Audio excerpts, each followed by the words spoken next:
Today is Tuesday, November 10, 2020. Coming up on Roland Martin Unfiltered, the Supreme Court hearing arguments today in a case that could eliminate the Affordable Care Act.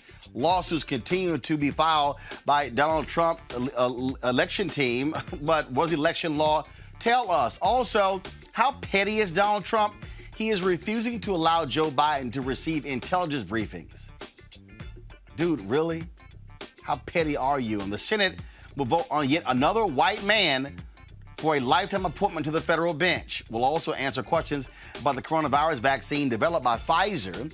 And neo-Nazis send flyers attacking Black Lives Matter to members in Texas. And it is confirmed Bishop Harry Jackson Jr. did have COVID-19. He died yesterday. He was a big-time Trump supporter and was at that September 26th event featuring Amy Coney Barrett at the White House that has turned into a super spreader event. It's time to bring the funk. I'm Roland Martin Unfiltered. Let's go. He's got it. Whatever the biz, he's on it. Whatever it is, he's got the scoop, the fact, the find. And when it breaks, he's right on time and it's rolling. Best believe he's knowing. Putting it down from sports to news to politics. With entertainment just for kicks, he's rolling. It's on go, y'all.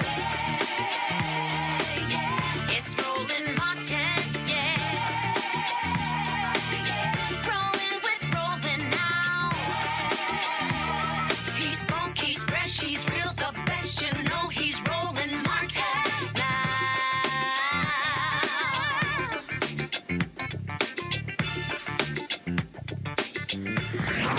Martin! All right, folks, today the Supreme Court heard oral arguments in a case that could very well invalidate the Affordable Care Act. Now, during those arguments, Chief Justice John Roberts and Justice Brett Kavanaugh suggested that the court may cast aside the individual mandate while leaving the rest standing. President-elect Joe Biden held a news conference today to assure his support of the signature piece of bill that came under President Barack Obama. I promise you this, beginning on January 20th, the Vice President-elect Harris and I, we're going to do everything in our power to ease the burden of health care on you and your families. I promise you that. As I said, I will protect your health care like as my own family. And we've been, unfortunately, significant consumers of health care. That starts by building on the Affordable Care Act, with the dramatic expansion of health care coverage and bold steps to lower health care costs. My transition team will soon be starting its work to flesh out the details so that we can hit the ground running, tackling cost, increasing access, lowering the price of prescription drugs. Families are reeling right now, particularly the reporters in this room and others listening. You've interviewed a lot of these people around the country as you've gone all over the world, all over the country. Enduring illnesses, faced with risky choices, losing their employer plans in droves. Already 10 million have already lost their employer plans.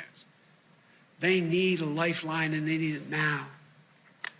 They should have to hold their breath. They shouldn't be in that position, waiting to see if the Supreme Court is going to wrench away the peace of mind they've come to now rely on.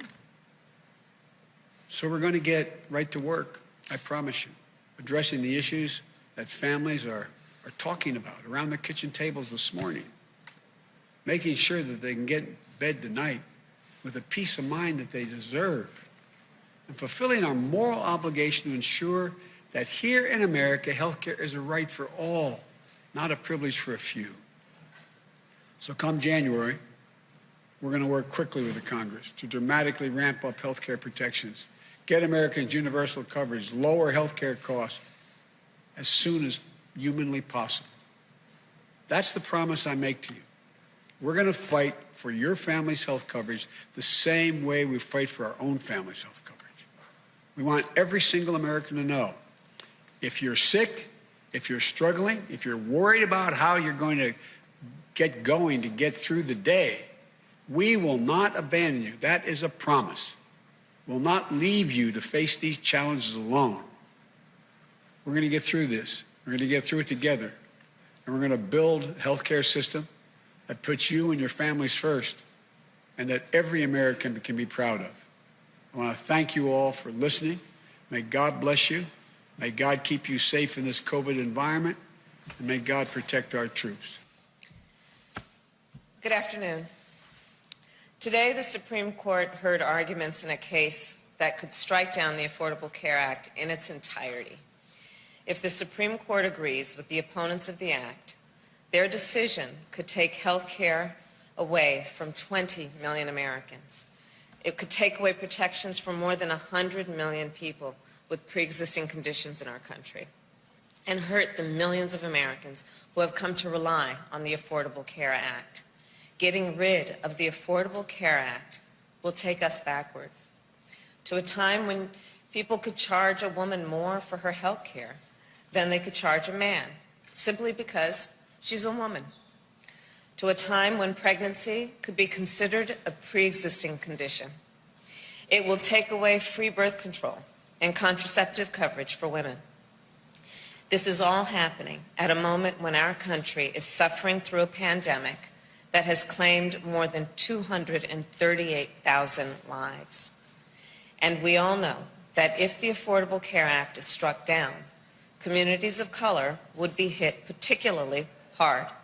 Black, Asian, Hispanic, and Native American, because they are at a greater risk of pre-existing conditions from asthma to diabetes to lupus. And they are also 3 times as likely to contract COVID-19 and twice as likely to die as others. Now, I know we all know that we just had an election in America, an election where health care was very much on the ballot. Our country had a clear choice in this election. Each and every vote for Joe Biden was a statement that health care in America should be a right and not a privilege. Each and every vote for Joe Biden was a vote to protect and expand the Affordable Care Act, not to tear it away in the midst of a global pandemic.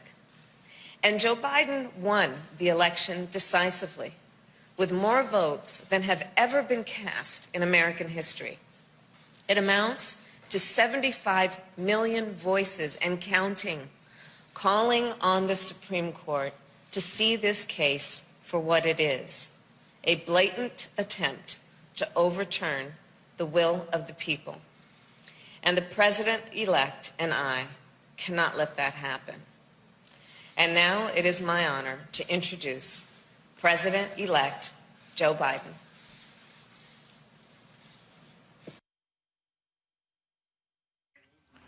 All right, folks, joining me right now is Dr. Leon McDougall, president of the National Medical Association, and Dr. Patrice Harris. She's president of the American Medical Association. Dr. Harris, I want to start with you.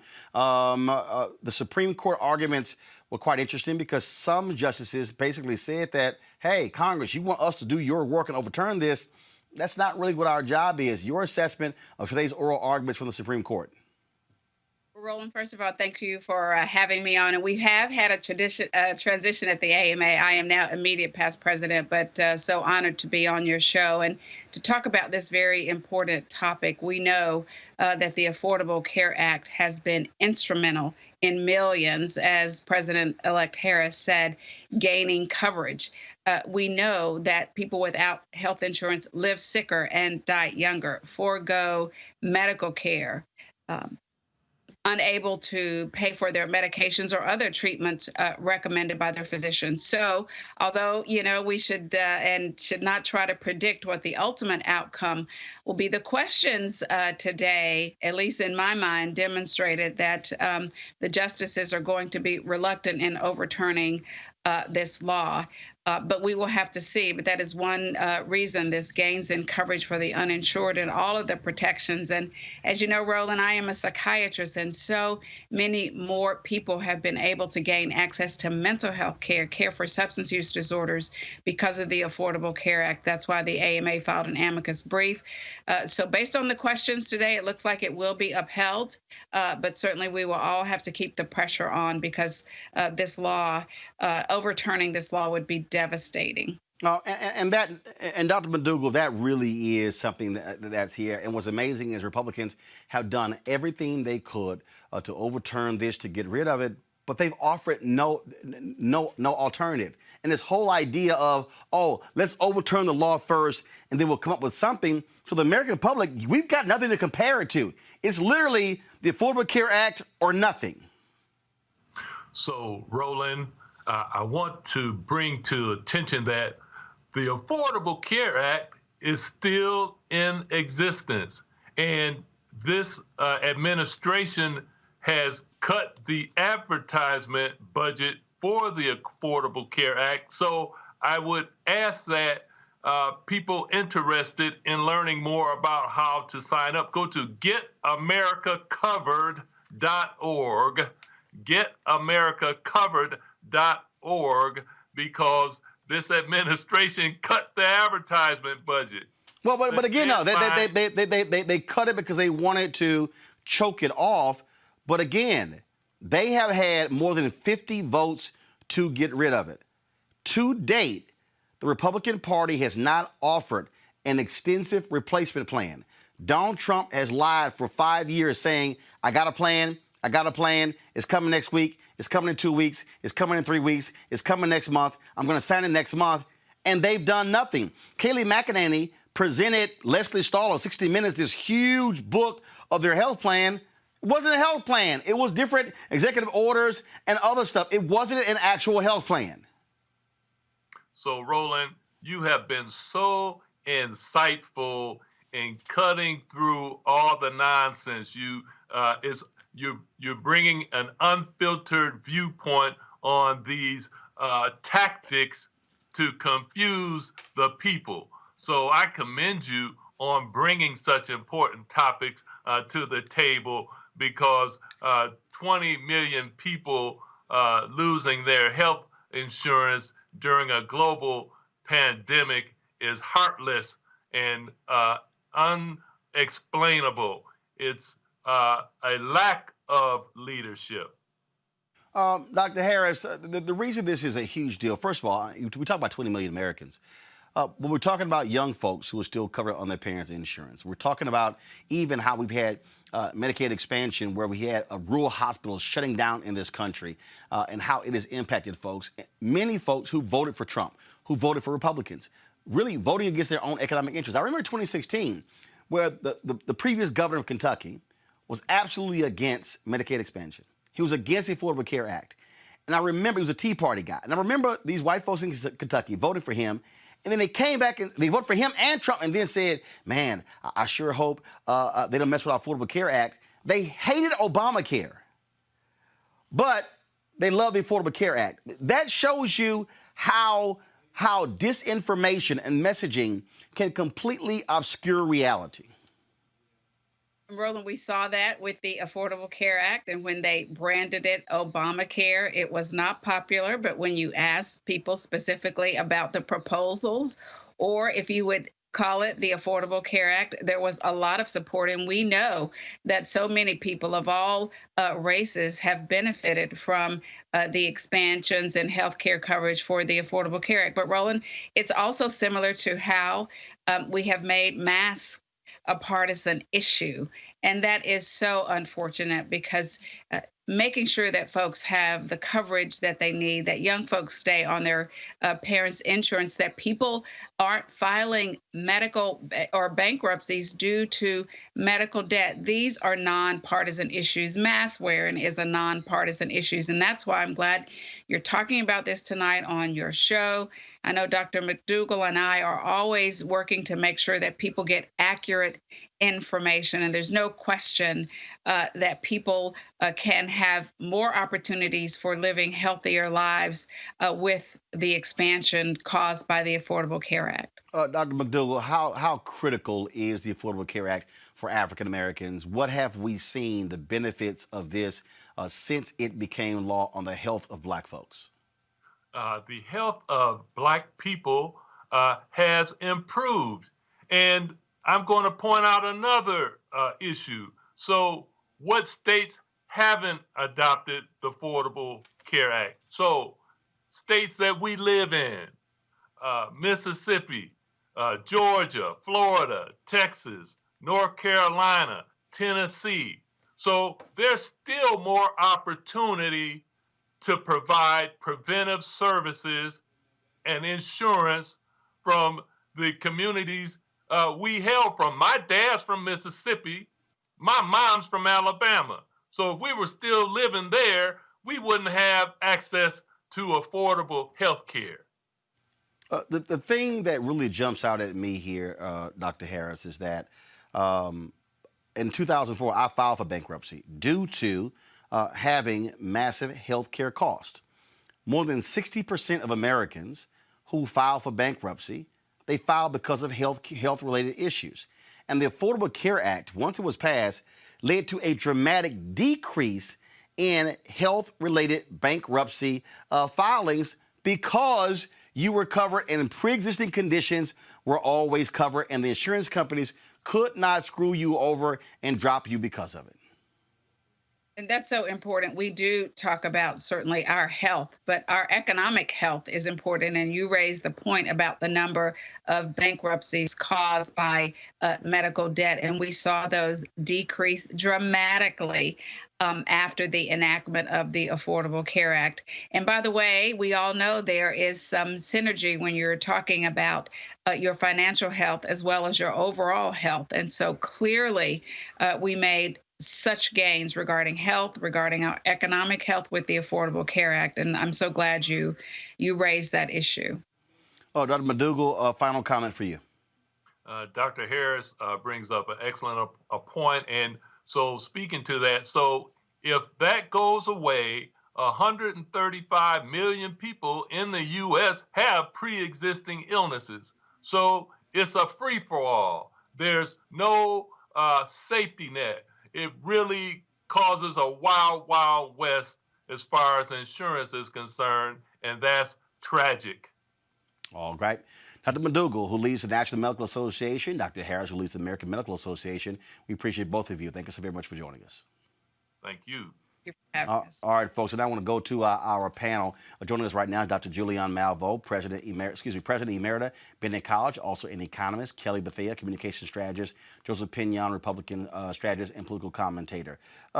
Joseph, I want to start with you. More than 50 votes.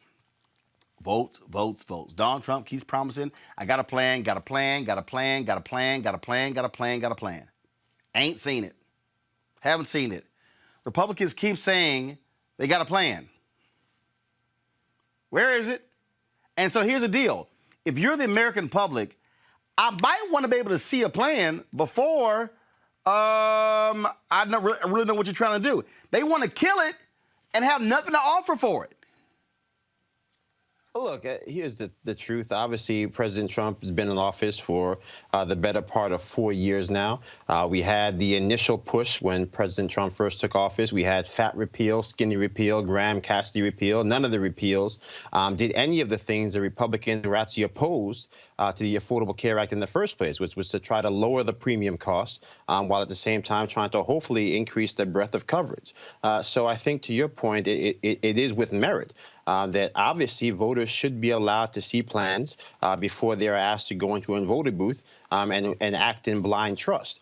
So I think that is a strong argument to make. I think the reality that we face in American politics today is that people say, vote for me today and I'll show you the plan tomorrow. And I think that is a bipartisan problem that we see in American politics today. But to your point, when it comes to the issue of health care, particularly on the backside of a global pandemic, or perhaps in the midst of a global pandemic, because we're still dealing with the impacts of COVID today as rates go up, there are precipitously higher numbers of individuals who are going to have pre-existing conditions. And the word of President Trump, or the word of any president, that don't worry, we'll take care of you, clearly at this point is no longer sufficient. I mean, Julianne, here's what's just laughable about this here. Donald Trump has given interviews to numerous people. Chris Wallace, in 2 weeks. I'll be signing in 2 weeks. Stephanopoulos, it'll be next week. Just lying. Just straight up lying. And then during the debates, he's like, oh, no, I got a health plan. We killed the individual mandate. That's it? That's your plan? I mean, he's a liar. He's presented nothing at all. Well, my grandmother used to say, why tell the truth when a lie will do? And there it is. He's been lying since he's been in office. They've documented more than 20,000 lies that he's told. But this is probably one of the most pernicious because he keeps saying he has a plan. We haven't seen it. If there's a plan, it should have been put in legislative form, presented to the Congress and to the Senate, and passed as legislation. We haven't seen that. I don't know what Avar, the HHS secretary, does.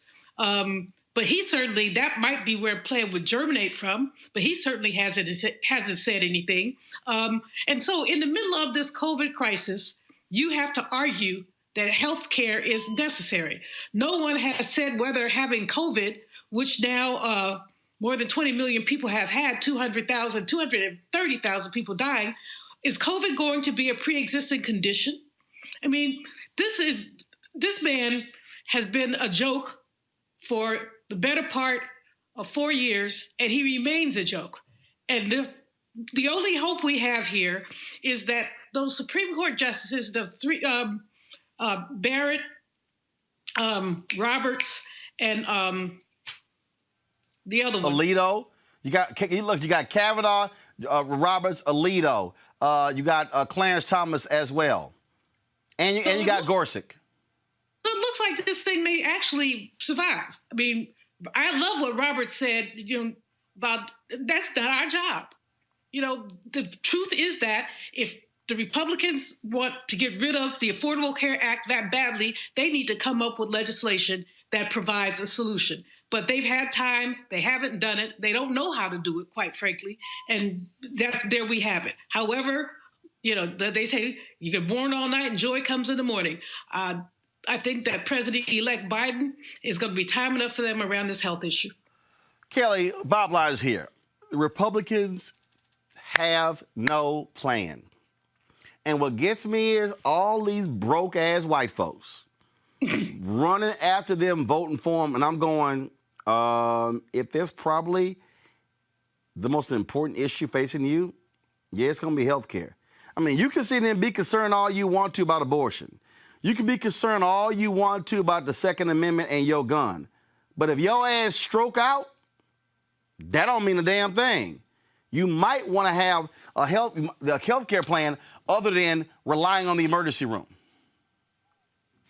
And that's what a lot of people, especially that demographic that you just described, have to go through if anything happens to them. If they so much as sneeze and they don't have health insurance, they have to go to the emergency room. But bottom line is, for these people who are so against Obamacare, but are so for, constitutional rights and, tradition, et cetera, you cannot even exercise your right to life, liberty, and the pursuit of happiness if you're dead. And what the ACA does is protect you, essentially, from death. And it also helps you exercise your right to life, liberty, and the pursuit of happiness, because it helps preserve your health. So it is incredibly frustrating to me for the people who actually need it the most not see that point, but also on the Republican end, the people who are supposed to know all of these points, they should also know that their job is to legislate. Legislate meaning make law. They are trying to put that onus onto a body of government that is not designed to make law. And what you heard in Justice Roberts' comments today is frustration. Once again, they are coming to the court basically make up this law for us because we can't do it on our own. But the problem is they can't do it on their own because they're wrong. You cannot just take out a safety net for millions of Americans without a backup plan, especially in the middle of a pandemic, especially when most of your base is relying on said safety net being Obamacare. So they just aren't, the cognitive dissonance is just right there. And it's incredibly frustrating to everybody involved, even the Republicans for not getting what they want out of the court. The court is frustrated with the fact that the legislation isn't doing its job, and millions of Americans are about to be frustrated and are frustrated right now because people just aren't doing their jobs the way that they are supposed to be done. And it's all because the word Obama is in one of their basic rights. Let me just be real. I don't think it's because the word Obama was yes, in it the is, Joseph. I think Joseph, yes, it's not. Joseph, I think, Joseph. I mean, hold on. Joseph, hold up. I know what you're going to say. No. Look, Wait, hold up. So, Joseph, what am I going to say? You're going to say that there are plenty of people across this country, well documented, who are in favor of the Affordable Care Act. No, that's not what I was going to say. That's not what I was going to say. No, what I was going to no, Joseph, that's not what I was going to say. What I was going to say is this here. Let me explain to people where the phrase Obamacare originated from. There were focus groups that were done by the Republicans to figure out how to oppose the Affordable Care Act. So, for instance, there used to be a thing called the estate tax. Republicans, folks like Frank Luntz, did focus groups, and they said, let's not call it the estate tax, let's call it the death tax. But Republicans aren't the only ones that run focus. No. Follow me here. But it was Republicans who specifically had the focus groups to figure out how can we change the language, the narrative on the Affordable Care Act. So what did they do? They settled on Obamacare. And what they decided is that if we put Obama's name in it, it doesn't matter what the bill is. This is what it's going to come down to, which is why I was one of the people, because Democrats were like, oh, sure, Obama cares. I was like, no, y'all are actually grabbing their disinformation and weaponizing it against yourself. That's why when you can go on the streets and ask people, it happened in Kentucky, Joseph. They said, do you support, they asked them, do you support or oppose Obamacare? Oh, I'm against Obamacare. Do you support the Affordable Care Act? Oh, I love it. It's the same thing. The word Obama is the key word. You have to understand, first of all, anytime you say the word Obama, you're going to have at least 65 to 70% of Republicans opposed to it. And that's why they did it. Right, but that you're missing the point. There's two separate issues. There are the principled reasons why people are opposed to the Affordable Care Act, and then there are the political tactics that are being leveraged to make sure that it actually is either A, undermined, or B, didn't come into fruition. Obviously, they weren't able to stop it from coming into fruition because they did not have the political power to do it. But subsequent to that, again, if you want to talk about things like getting rid of the actual individual mandate, I mean, the irony here is that Republicans in many ways have been hustling backwards. Because they were actually able to strike down the portion of the law that inevitably would have deemed the law perhaps unconstitutional. And now they're back at the courts pleading for, as you have said, for the courts to do their job when they have not proposed any solution. So, look, I think we could get stuck in a healthcare loop all day. I think at the end of the day, what most Americans want is to be able to make sure that they don't actually have to go bankrupt because they get sick. I think that's what people across the political spectrum want. The issue becomes, what is the mechanism that's going to allow people to do that? No, actually, there's no issue because the Republican Party has not offered a single alternative. They have not put forth. They haven't put forth a single plan. That's not entirely true. I think there have been plans that have been put forward. They haven't actually passed them. They haven't actually leveraged political capital. Hold up, Joseph. When I say put forth the plan, that means pass it. Republicans control the United States Senate, right? Yeah, they have the majority. At any point in the last 4 years, in the last 6 years. That's my question. At any point, Joseph, answer the question. Just answer the question.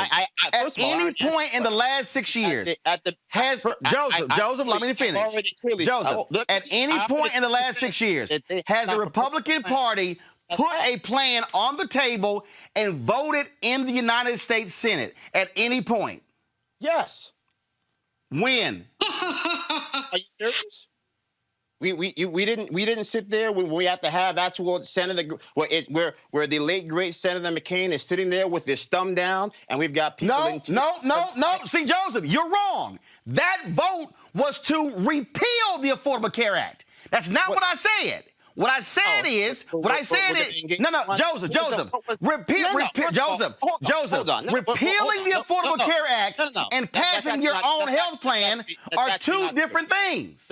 So right before he turned his thumb down, he didn't actually go. There was not a vote for Senator Graham and Senator Cassidy to pass health care. That didn't happen. I made this up. It's a figment of my imagination. Joseph, has the Republican Party passed?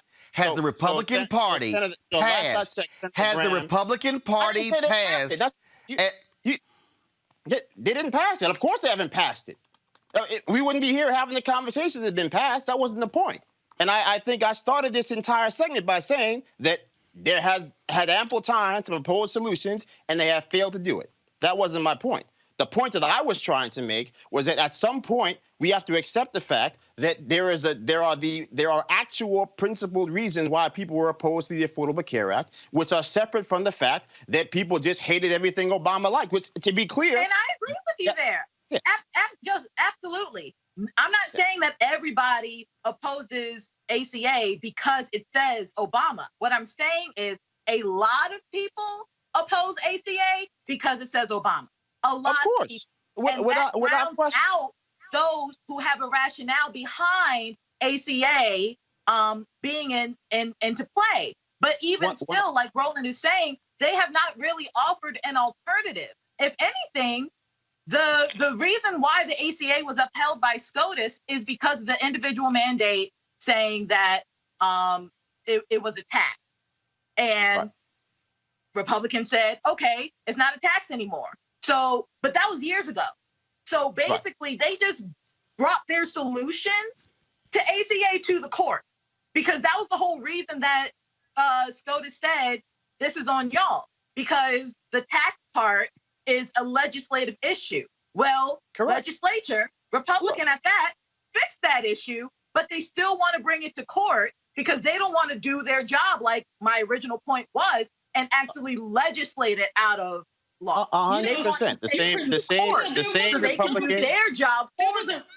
Let me jump in here for just a minute, folks. There was a Republican majority in the House and in the Senate. This could have been done. They are devoid of ideas. They're devoid of ideas. They're devoid of creativity. And many of them don't believe that people should have health care.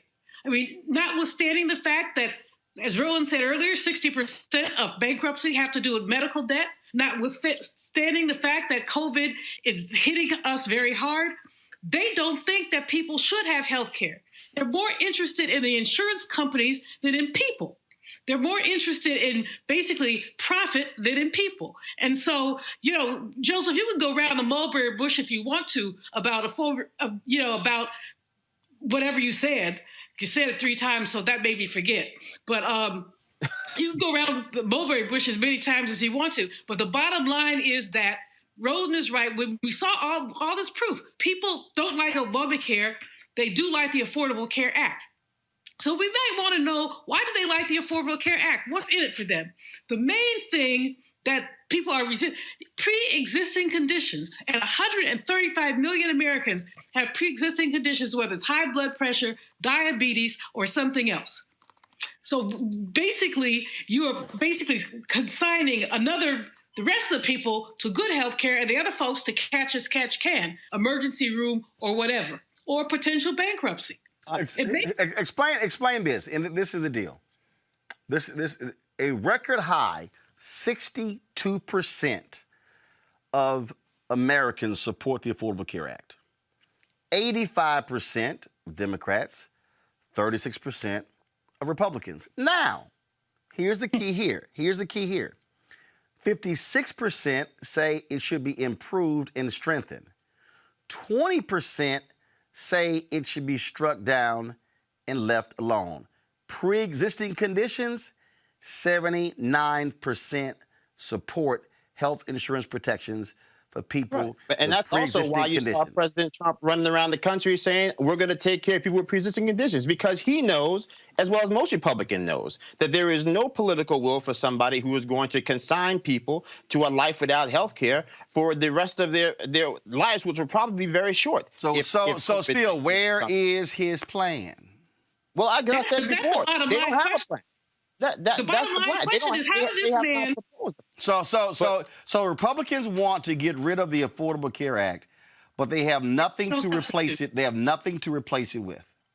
I think, as I said before, this notion that people should put their blind trust in politicians and say that, hey, you take our word for it, should be gone from the past. People should not trust politics. Well, the Republicans damn sure did. Here's what I know. Here's what I know. Here's what I know. You're making it a partisan issue. No. I'm making it a partisan issue because the numbers show it's a partisan issue. Numbers don't lie. The issue of people saying take my word for it and not presenting a plan ahead of time is what I'm saying is not a partisan issue. On the issue of health care, Republicans have done. But that's what Republicans have done. Mr. 45, soon to be ex-president, Mr. 45 has run around talking about, I have a plan. I'm going to take care of you. We're going to deal with pre-existing conditions. We haven't seen a piece of legislation. We haven't seen a plan. We haven't seen anything. So you're right that we shouldn't take politicians' word, but here's the bottom line. We have a president who is just a bold-faced liar who has been deficient on all issues concerning health. Morally deficient, fiscally deficient, and intellectually deficient. Here right here is why this is partisan. This is September 2020, a morning consult poll. Right here, all voters in March, 55% supported the Affordable Care Act. In September was 62%. Democrats in March, 83% supported it. In September, 25%. Is your position One second. Independents in March, 50% support, 59% support. But Republicans in March, 28% supported. September, 36%. I dare say, I would love to actually see a poll done. Do you support Obamacare or do you support the Affordable Care Act? We have seen I don't think I'm arguing that point. I think with the point that I've been making is that this notion that we have a bipartisan agreement on issues that politicians on Capitol Hill can't find a way to pass legislation on is not unique to health. I'm sorry. Hold on, Joseph. Who made that point? I made that point. That's the point I've been making. Okay, but duh. I mean, we obviously know we're in fractured times. But the point I'm still making is this here. Republicans can oppose the Affordable Care Act all day. Look, majority of Americans, a supermajority of Americans, support it. Support it. So if they support it, why are they so hell-bent on trying to get rid of something that 62% of Americans say, I like? I think the reality is that most Americans like what the Affordable Care Act accomplishes. I think what Republicans and many people like myself have said is that the manner in which it is accomplished is not sustainable and is not consistent with what people think are the best practices for health care. Well, we can have a long conversation about that. So where is this best practices bill? Hello. Where is it? You'd have to ask the president that, as I've said now for the fourth time. I can't. Look. This is real basic for me. This real basic for me. This real basic for me. If you tell me, look, man, the food, it ain't so good. I'd cook that food better. Okay. Get your ass in the kitchen and go cook. What you're not gonna do is say the food ain't good. And then I say, get your ass to go cook. You like, oh, no, I don't cook. I'm just saying the food ain't no good. Well, if your ass can't improve the food, if you can't sit here and contribute to the meal, all you're doing is running your mouth. And that's what Republicans are doing. Republicans are making no effort because, first of all, when you say even improve, they don't even want to improve. They want to get rid of. They want to totally get rid of it, and I'm just still waiting. When manna from heaven is going to fall down, and then they're going to actually present a plan. I'm just waiting. I would love to read it. I mean, again, I don't think I'm saying anything different than you're saying. There was no plan. There should have been a plan. There wasn't one then, ain't one today, ain't going to be one tomorrow. Well, there'll be a plan because the reality is that you won't be able to win elections without one. And that's not just healthcare. You're talking about climate. There's a whole. Some of the Republicans. There are a plethora of issues in American. A lot of Republicans just won with no plan. Well, yeah, because at the end of the day, we figured out that people can get elected dividing people, even though their neighbors agree on the issue. Well, actually, you can get elected lying to people, and they are so gullible they actually fall for it. Here's the deal. Here, look, first of all, the Supreme Court is probably going to come back in 2 or 3 months with their decision. We got lots more time to talk about it. I got to go to a break. We come back. We're going to talk about these crazy ass Trump folk.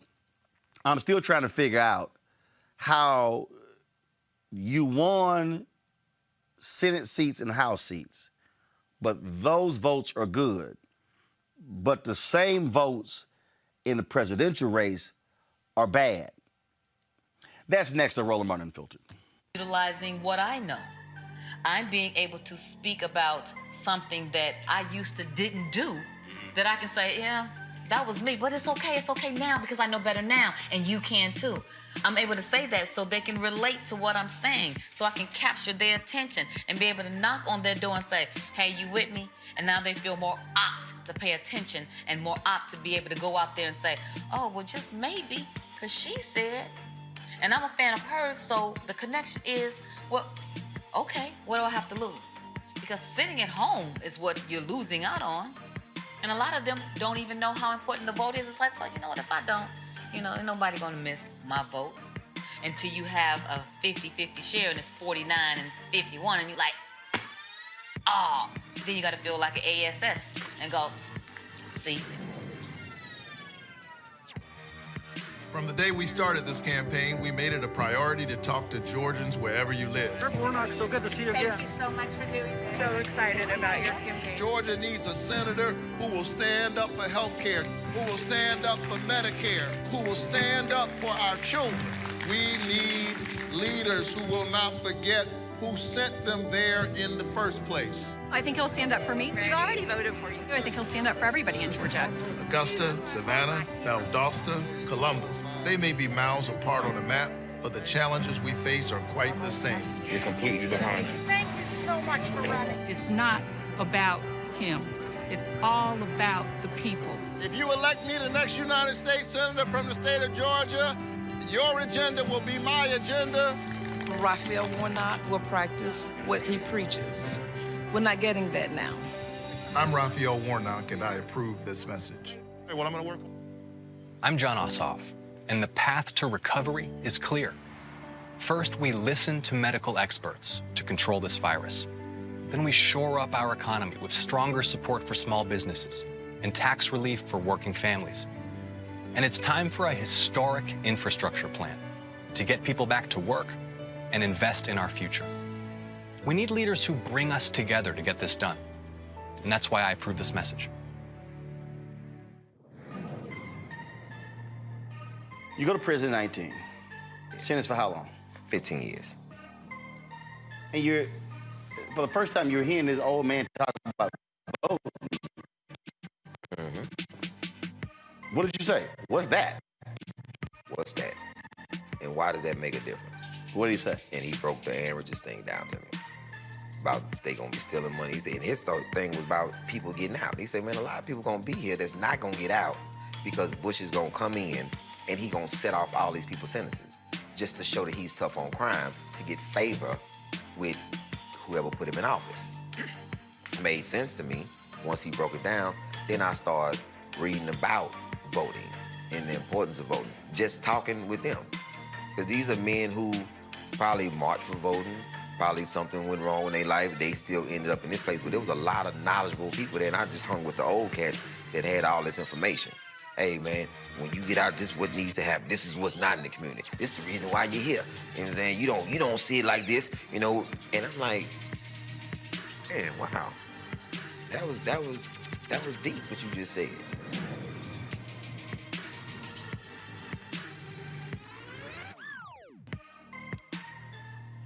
The Republican Party and Donald Trump, boy, they are really stuck on stupid, y'all. They are losing their mind. They are alleging just voter fraud everywhere. Do y'all want to see stupid? I'm going to show y'all stupid. Kim Klacik, the clueless child running for who ran against Kweisi Mfume, who got dusted. And when I say dusted, she got dusted, y'all. She lost 75% to 25%. Do y'all know that her ass literally sent a tweet out saying that, oh my goodness, I'm going to appeal. I'm going to appeal my race because surely that's why I lost, because of voter fraud. Boo. You ain't lose because voter fraud. You lost because you a fraud. In fact, y'all, look at this dumbass tweet. She said, first of all, Trump tweeted, he quoted some pollster in Britain. She goes, agreed, I beat my opponent on day of and in-person early voting along with absentee. However, 97,000 mail-in ballots were found in his favor. Luckily, we raised enough money to investigate. Julian. That young lady These people, but it's, wait a minute. The fool who lost to Karen Bass. It got worse. Let me find this tweet. Let me find it. Again, first of all, these are people who are really stuck on stupid. That's the kindest thing you can say. But what gets me with these fools, this one dude, I got to find this one. Hold on. Because same thing. This fool right here. Hold on. Let me go back. I had it. Let me go. It really is funny how they try to this fool, Errol Weber. Go to my iPad. I'm going to the Los Angeles County Registrar's Office in Norwalk today to audit the vote counting procedures. I will not concede. Every legal vote needs to be counted. No, wait. Do y'all want to know how many votes he got? Y'all, Karen Bass whooped his ass with 86.4% of the vote. He got 13.6%. Does this fool really want us to believe that he gonna pick up some 200,000 votes somewhere? You got the entire Republican congressional delegation from Georgia basically saying to the governor, the lieutenant governor, secretary of state, y'all lying. They actually want the head of elections in Georgia to quit. Julian, these people are nuts. Like I said, Roland, that's the kindest thing you could say about them. They're delusional. But one of the things, I'm glad you mentioned the Baltimore race as well as Karen Bass's race. We could also talk a bit about Maxine Waters' race. I don't know where these Republicans come trolling for ignorant black people. But that's literally what they do. They go trolling for ignorant black people who do not know how to add, nor count, nor read. Baltimore is historically and traditionally Democratic. I mean, I understand having a symbolic candidate in the race just cause, but how this young lady thought she had a chance, a snowball's chance of getting anything done is amusing to me. Same thing with this. So you have 13% of the vote, and you think that somehow there was voter fraud? I don't think so. Kelly, somebody on YouTube said these people have overdosed on mayonnaise. That's a good one. Kelly, I mean, this whole idea that there's this massive voter fraud. Donald Trump has been screaming voter fraud when he got his behind kicked by Hillary Clinton by 3 million votes. His ego cannot handle he lost the popular vote. That's all this is. And the real problem is Republicans are indulging his stupidity. They're afraid of it. Kelly? Well, my issue is if the tables were turned miraculously and somehow Miss Kim actually won anything in Baltimore and the Democratic nominee wanted to recount, this would not be the issue. You know what I'm saying? Like if the tables were turned and there were votes that were in need to be counted, they would not be having this. It's always if I'm at a disadvantage, then something must be wrong. And it's incredibly frustrating to me, and I'm sure it is to the American people, when you see with your own eyes people who are literally working to cheat and not working for the people, because this is actively trying to cheat. And that's what's also funny to me. You're failing at cheating. So what makes you think that you deserve an office outright on its merit when you fail to do the wrong thing right? So he just needs to take her bag and go somewhere. Because if I'm not mistaken, I don't even think she lives in Baltimore City. First of all, hold on. You look, you ain't got to waste breath on Kim, okay? She got crushed. Here's the deal, Joseph. I need somebody who's a Republican to explain to me. How do you stand in front of the cameras and laud Republican victories that were literally on the exact same ballot, but then say, but in that race they cheated? If the Democrats cheated, they are some awful cheaters because they lost the Senate race in Iowa, Kansas, Maine, North Carolina, South Carolina, Mississippi, Kentucky, Louisiana, Texas. They got to be really bad at this, because if you're going to cheat, I figure you might take the Senate with you. I mean, look, we could have a very long conversation. I'm not going to try to crawl into the mind of crazy, but I will say this. I think that our obligation to the American process is devoid of the individual's personal motivations. And so we have an obligation to count the votes, which is what's happening. And if people want to avail themselves of the court process, that is their constitutional right. And ultimately, that is not a betrayal of the process. It actually makes the process stronger because, as my grandfather told me at a young age, the only thing better than taking a man's money is making them count it before he gives it to you. So, look, if people think that there is fraud, we should find out about it. There's no evidence of that. None. And again, none, zero, zilch. Look, none. To be clear, again. Wait, Julian, wait. Robert, finish. Yeah, so, I think at the end of the day, look, here's the truth. There are going to be legal briefs that are filed. The courts will either say there is fraud or there isn't fraud. They'll say there is merit or there isn't merit. At the end of the day, either we have a country or we don't. Either we believe that we have an independent judiciary or we don't. And so I think if we're talking about how do we heal this country, because we could have a long conversation about how do we get here.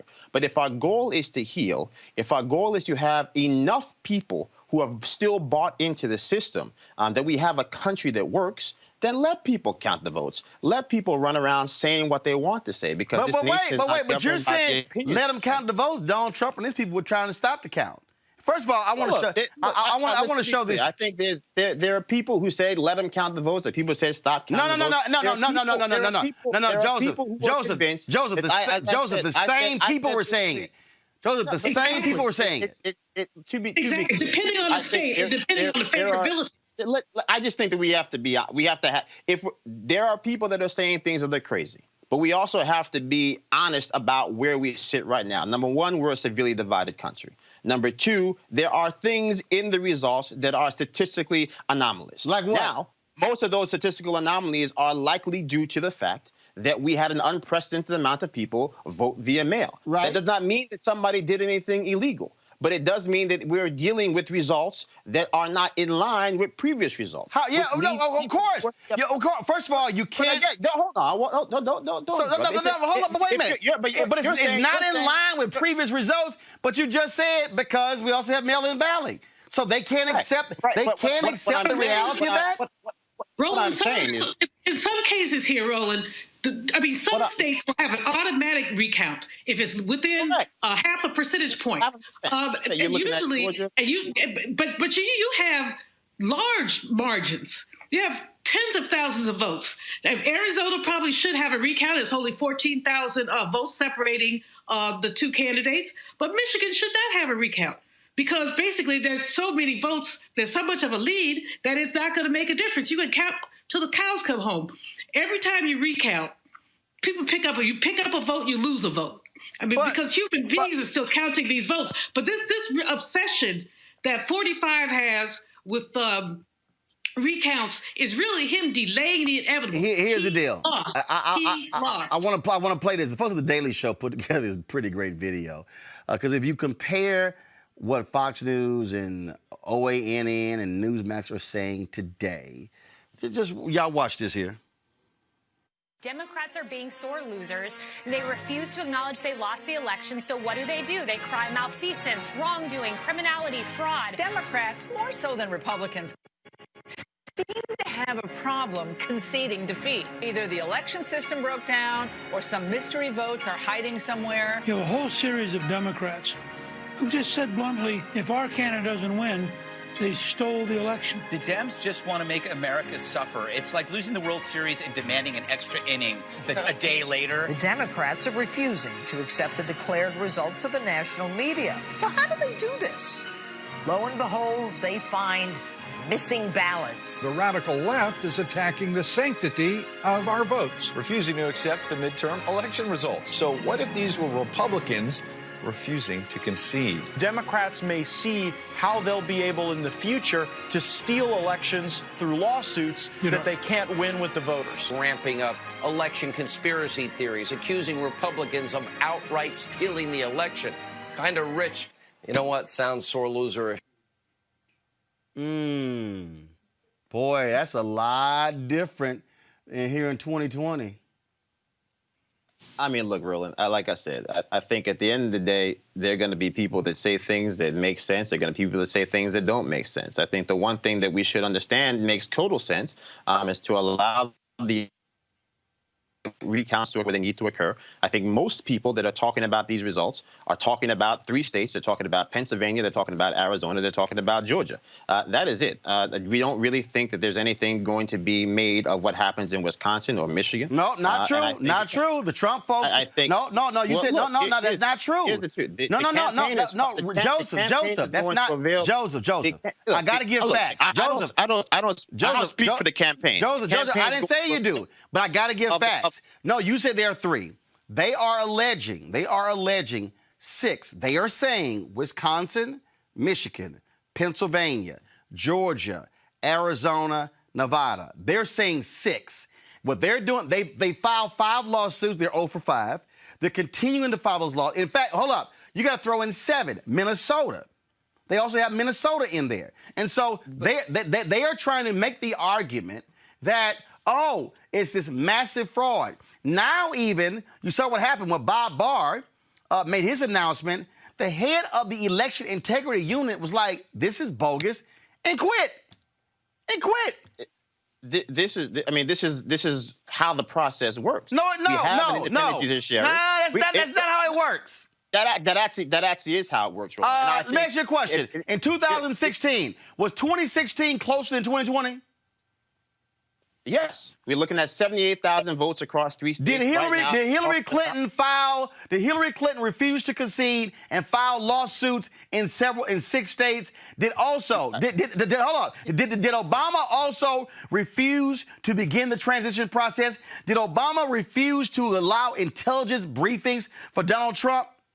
It ain't the same, bro. Here's the thing. If you want to talk about what people chose to do, that's fine. What I'm saying is that the system works, that we have an independent judiciary, the same way that you believe that the Supreme Court will, as I do, will come back and say that this lawsuit with healthcare is going to be tossed out. I also believe that many of these lawsuits that will be presented are likely going to be tossed out, same as they have been already. But filing the lawsuits in and of themselves is not some type of debasement of the political process. Actually, it is actually the process. No, actually, it is. No. 1 second. Hold on. I got to bring in Kelly. It is a debasement of the process because what it is, Kelly, is when you have all Republicans in the congressional district of Georgia demanding the resignation of the Secretary of State, who is a Republican. One second. Who is a Republican because he dared stand up for the election in Georgia? Kelly, that's an abomination.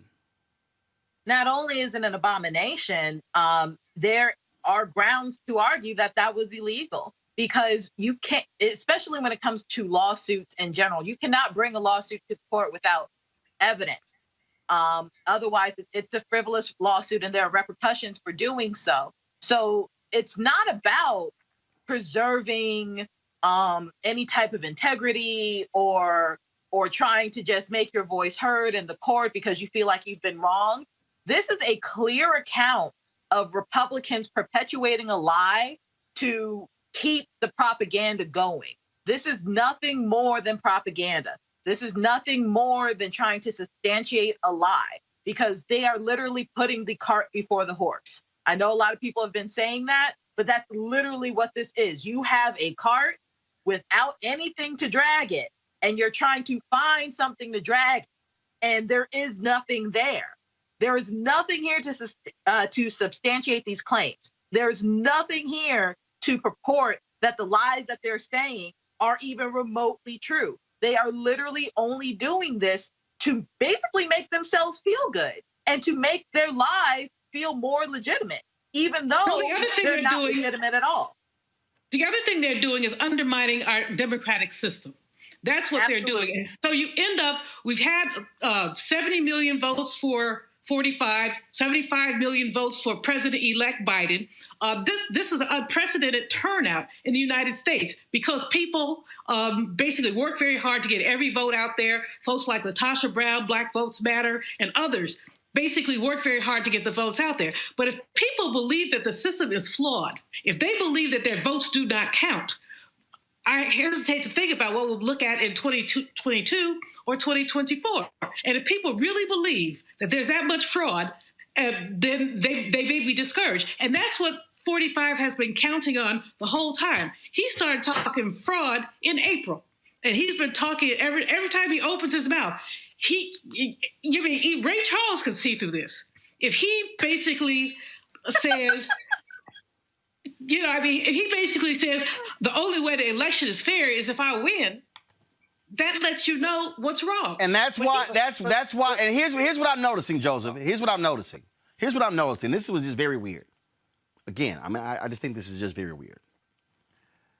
They're filing lawsuits in the same races where Republicans won. Do you see Democrats filing lawsuits saying, hey, it's voter fraud we lost in South Carolina? It's voter fraud that we lost in Iowa. It's voter fraud that we lost in Maine. It has to be. The Republicans are literally saying it's voter fraud that we won here, but on the exact same ballot, they fraudulent ballots. Here's what I'll... And when I say Republicans, I mean president, whole administration, senators, House members, state officials, the entire Republican apparatus. Very few Republicans have actually said, congratulations, Vice President-elect Joe Biden. They are standing largely behind, and when I say largely, 98% are standing behind Donald Trump by saying, oh, this was fake, it was stolen, it was fraudulent. I don't think most people are saying it's fake. That's not what. That's not what I said. Not what Senator. I said. No. It's kind of what you said. And I think. And no, also I know Senator what I said. Didn't send it. I said other than a handful of Republicans. Handful. Hold up. This a hand. Hold up, Joseph. Joe, this a hand. This a hand. I can put them in right in the hand right here. I can put the Republicans in both of my hands. When you count members of the United States Senate, yesterday, Mitch McConnell stood on the floor of the Senate, Joseph. This is the Republican majority. A handful or no? This is the Republican leader, stood on the floor and praised the Republicans who won on the same ballot, but then criticized it. And I'm like, it's the same ballot. Same ballot. Look, I think here's the truth.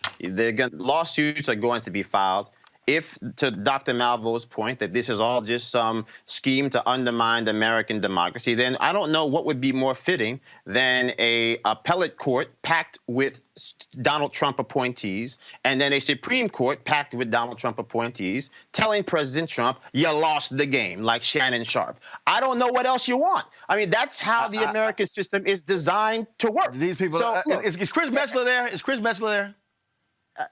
I think okay, that's y'all, what, hold on one second. Let me bring in Chris Messler, constitutional law professor. Chris, seriously, I mean, look, you're Republican. Can you provide some common sense to what Republicans are doing? These Senate Republicans, these House Republicans, what Trump are doing? Any common sense whatsoever? Well, first of all, from a pure legal standpoint, the cases that have been filed so far have no merit, period. And the courts have said that. Look, you cannot simply come into court and say voter suppression, wide-scale cheating without evidence. Where's the evidence? And in addition to which, you cannot simply say in the same court, stop counting the ballots, and in the same court say, you're not counting fast enough. Which is it? You cannot, in Michigan, file a case and the case is dismissed because you failed to attach the proper paperwork. Look, I agree, you have the right to file whatever it is that you want to file, but there has to be evidence. You cannot say, as the head of the RNC, when asked, where is the evidence? And she says, give us time to develop the evidence. As a lawyer, if I went into court and did that, they'll pull my bar card. You can't do that. So what I'm not understanding is, if there is all of this evidence, where is it? To the extent that it exists, present it. To the extent that you have contradictory arguments, that's not going to work.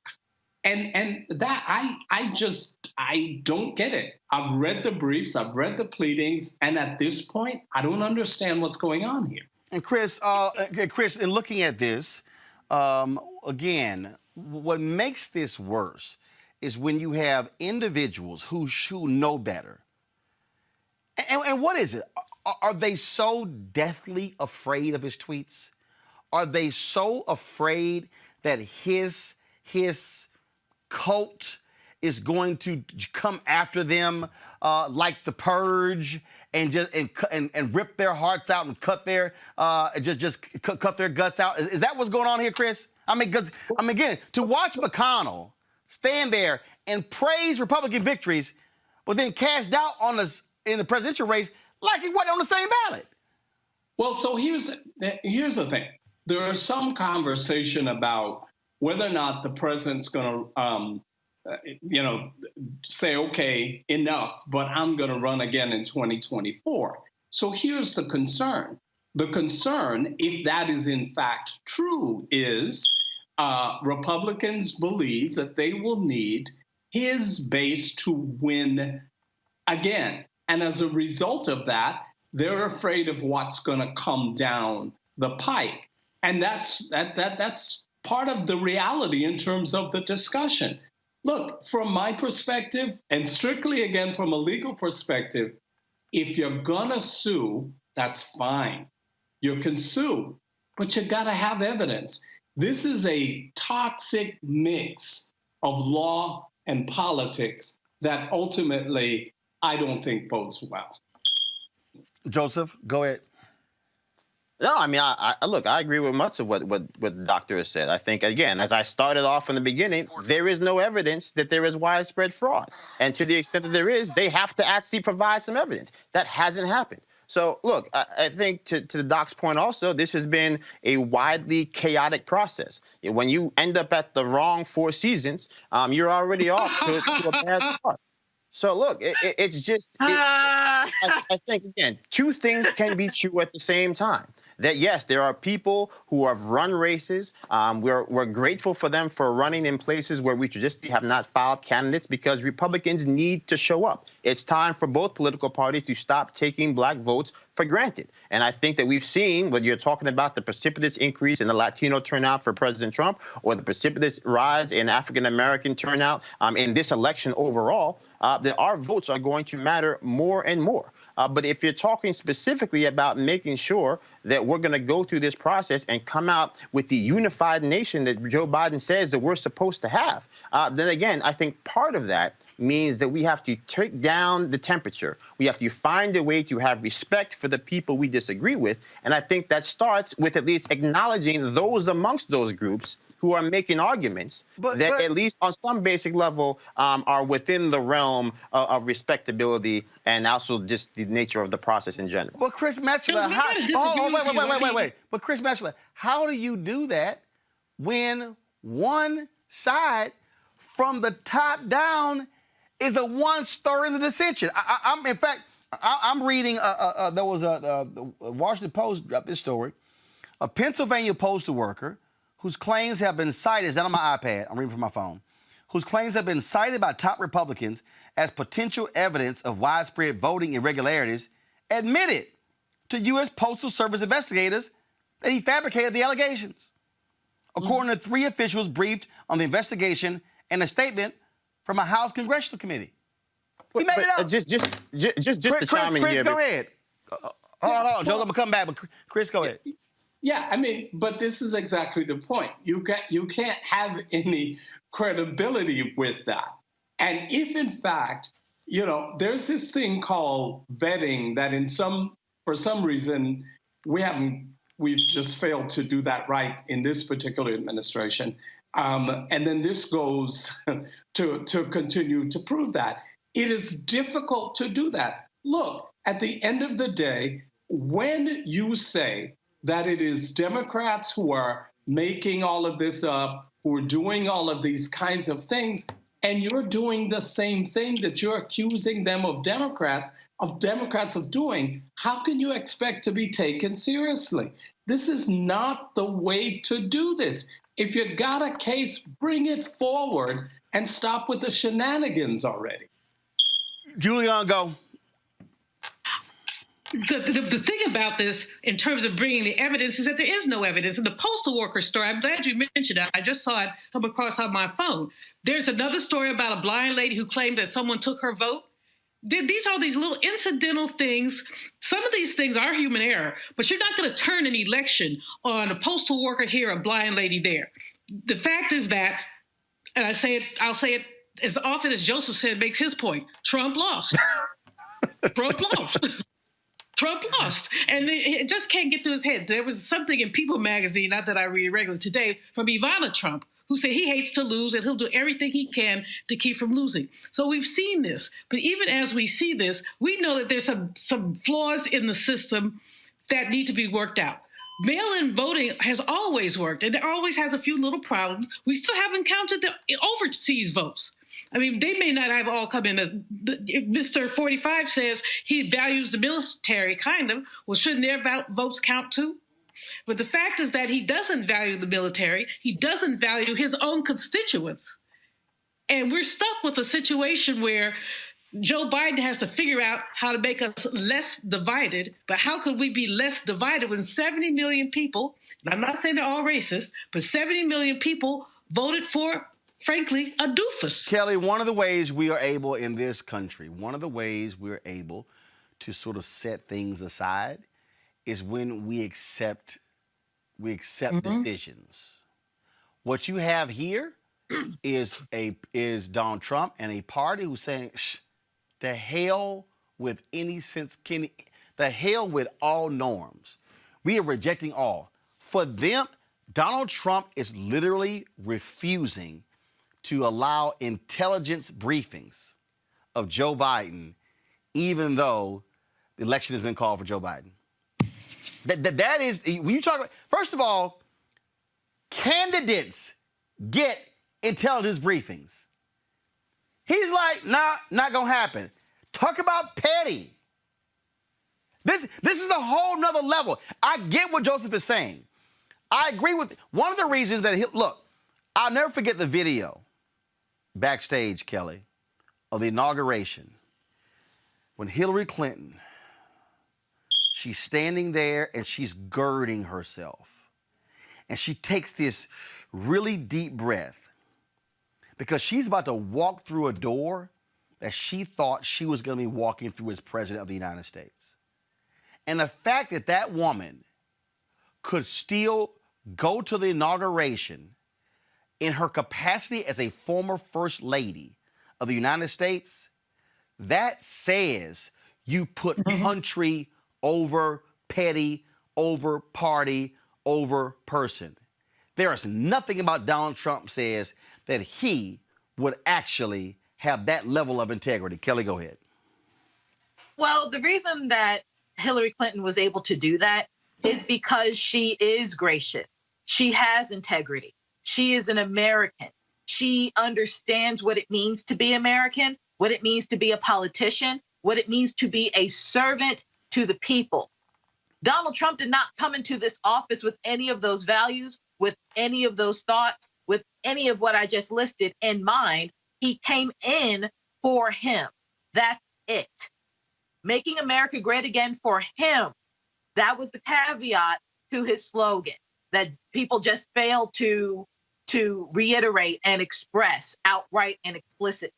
So it does not surprise me that Trump is doing this. It does not surprise me that Hillary Clinton had that much grace that day.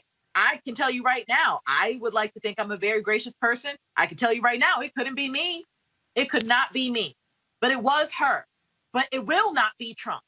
So what we need to do as Democrats and as Americans is to hold him as accountable as we can, given the circumstances. Because what's happening right now is that he is trying to burn everything down with him in it, if necessary, just so that Biden does not succeed. That is what it means to be a coward. That is what it means to be treasonous to this country. And honestly, at the end of the day, that's what it means to be Trump, because that is who he is.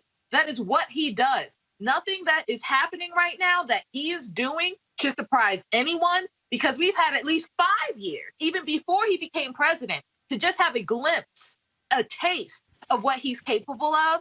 And now we're actually receiving it. And Chris, so we need to be ready for what happens next. Chris, I want to read this here. The Lieutenant Governor of Texas, Dan Patrick. I've known Dan for a long time, and you want to talk about an idiot? Look at this here. Dan Patrick is offering, he'll pay up to $1 million to encourage and reward those who report voter fraud. If info leads to arrest, conviction for voter fraud, expect at least $25,000, he says. It's never a good idea, Chris, to be an elected official and offer money for somebody to come and present voter fraud. It's a dumb idea. I mean, as an elected official, you're saying that. And again, I go back to what you have all this evidence. Why you have to pay people to bring the evidence forth? Have it or do you not have it? And as an elected official, for you to be essentially offering, a bounty, where they do that at? Joseph, it is pretty sad to see the sheer desperation of people who you thought. I mean, you look at how pathetic a Lindsey Graham is. I mean, how pathetic. I guess even on Sean Hannity's show, I'm contributing $500,000 or something like that because we've got to get to the bottom of this voter fraud. Lindsey, sit your ass down. You won by 14 points. I mean, look, I think at the end of the day, we're spending a lot of time talking about what President Trump has, whether it's grace, lack of grace, the elected officials. I think, to me, I'm more focused on the people than the politicians. And I think if there is any chance that we're going to be able to galvanize enough people to be able to see that, yes, the 70 million votes cast for President Trump were fair and just, and the 74 million plus votes that were cast for former Vice President Joe Biden, now presumably going to be President-elect Joe Biden, were also just and valid, then it's going to take the grace of us as a nation of people to be able to say, you want us to recount the votes in Georgia, we'll recount the votes for you. There's going to be an automatic recount anyway. You want to recount in Pennsylvania, we'll recount the votes. There's likely going to be a recount there anyway. I think it's around 0.6% right now, the difference between Joe Biden and President Trump. Arizona, even a smaller margin. So I think, again, being able to demonstrate that the process works, that you go from case to case, whether these cases get tossed out on their face, because as Dr. Metzer said, you have to actually have evidence to present cases. This is all a reinforcement of American democracy at its finest, even if the people who are executing the plays are not acting in the best model of American behavior. Julian, final comment on this. This is where leaders lead. This is where leaders lead. We've known since he came on the national scene as a presidential candidate in 2012, I believe, we've known that Donald Trump was not wrapped too tight. Somebody needs to just get a straitjacket and walk him out of the White House. But two quick things. Number one, instructing the GSA not to cooperate after we have a nominee, an elected president, is ridiculous. The GSA has not made any transition funds available. Number two, to have them tell the department heads, prepare your budget as if Trump is still the president. This is just delusional. This is totally delusional, but it's where we are. It's literally where we are. And I hope that the American people, Democrat and Republican, are paying attention to this man and the damage he's done to our democracy. I got to go to my next story here. Today, the Senate will vote on yet another white male judge nominated by Donald Trump. With more than a month left until the new administration is in place, Mitch McConnell will try to get as many judges as possible on the federal bench. Chris, you're Republican. Joseph, you're Republican. Seriously? Damn near 220 judges? One black person? I mean, look, we have a real lack of diversity problem in the start talking about. There's a diversity problem and one? Out of 220? No, it is completely, and I've said this before and before and before, and obviously nobody's listening to what I'm saying. It's more than a diversity problem. It's a systemic problem. Listen, I always have to say to the party, criminal justice is cute. And it has its place, but as it relates to the persons who are making those decisions in the first place, don't tell me you can't find any. Where did you look? Under a rock? Because I got 700 I can give you right now. Here's my deal. Here's my deal, Joseph. 1% is 2.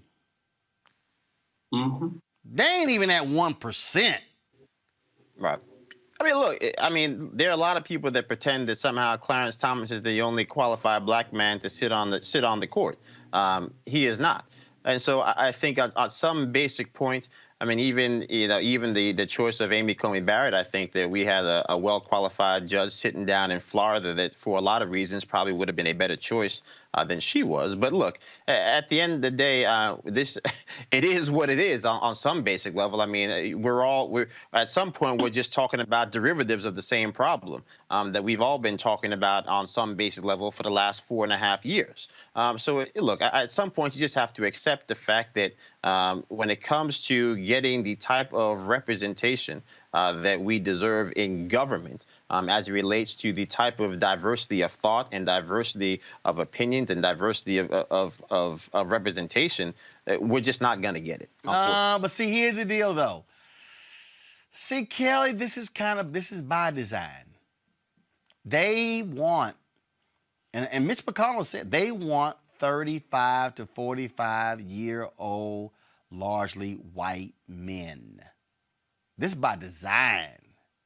This ain't no accident. No, it's not by accident.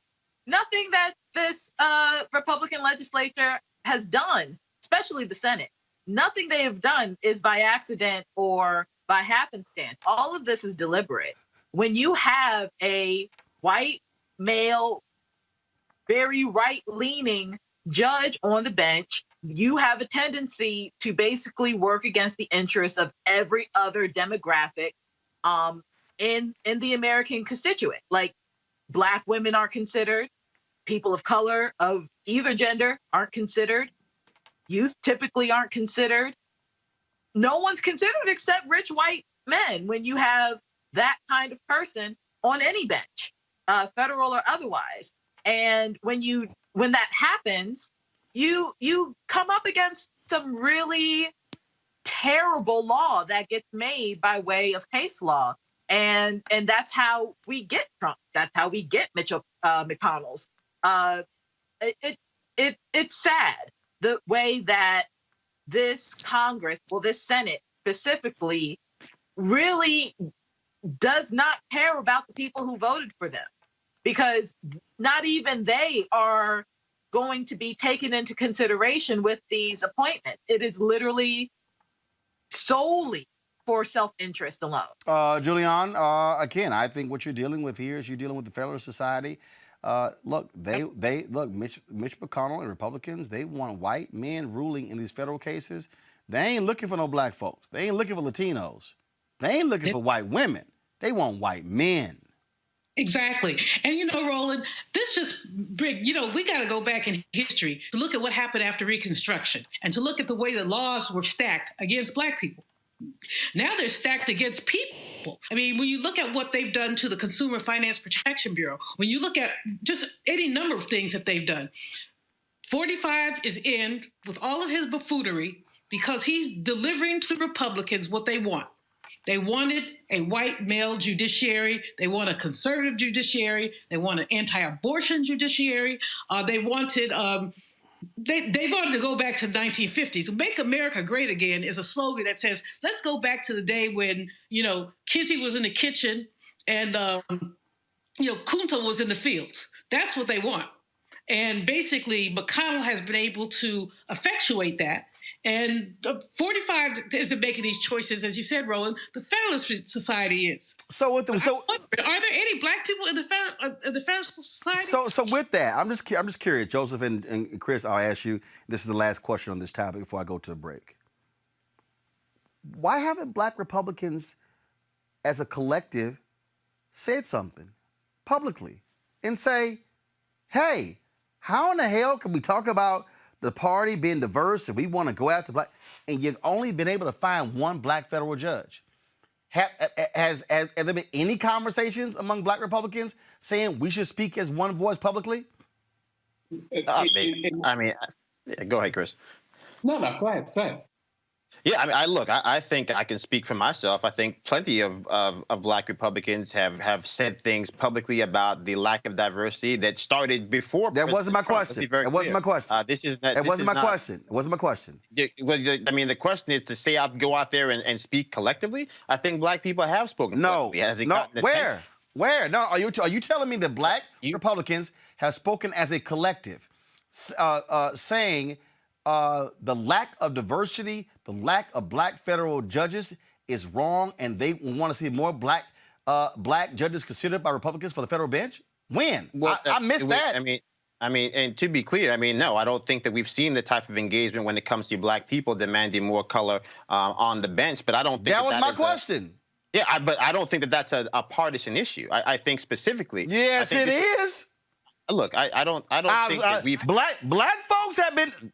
Are you trying to say Black folks haven't demanded that for Democrats? What I'm trying to explain to you is the fact, number one, we need more color on the bench, period. Number two, we certainly need more black men, Black women on the bench, just across the board. That's at the federal level, that's at city levels, that's just a given. We know this concretely. What I'm saying is that there's, number one, a schism, if you say, within the Black Republican conservative movement as a whole right now as a result of what's happened over the last 4 years. So that's a completely separate issue. And I think as a general rule, any conversation that we've actually had over the last 4 years this has been dwarfed by the fact that we are living in a 24/7 Trump news cycle that basically drives anything else you'd want to talk about out of the public opinion. Hey, Chris, I ain't even heard it come our way, and we ain't in the Trump cycle. Chris, go ahead.